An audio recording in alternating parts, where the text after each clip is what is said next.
সিরাজগঞ্জ সদর উপজেলার শিয়ালকুল ইউনিয়নের রঘুনাথপুর গ্রামের রাশিদুল ইসলামের ৬ বছর বয়সী ছেলে মিজানুল ইসলাম গাজীপুরের কালিয়াকৈর উপজেলার রতনপুর রেললাইন সংলগ্ন মাঠে খেলতে গিয়ে নিখোঁজ হয়। গত সোমবার ১০ই মার্চ শিশুটি ওই মাঠে খেলতে গিয়েছিল এবং তারপর থেকে আর তার কোনো খোঁজ পাওয়া যায়নি। পরে পরিবারের পক্ষ থেকে কালিয়াকৈর থানায় সাধারণ ডায়েরি করা হয়।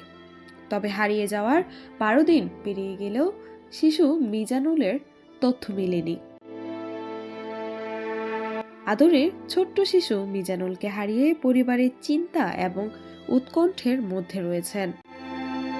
যদি কেউ মিজানুলকে পেয়ে থাকেন তাহলে গাজীপুরের কালিয়াকৈর উপজেলার রতনপুরে মোহাম্মদ চাঁদু মেম্বরের গ্যারেজে বা 01727539110 এই নাম্বারে যোগাযোগ করার জন্য অনুরোধ করেছে পরিবারটি। মিজানুল ইসলামের ফিরে আসা নিশ্চিত হলে তাকে সম্মানিত করা হবে বলে জানিয়েছে তার পরিবার।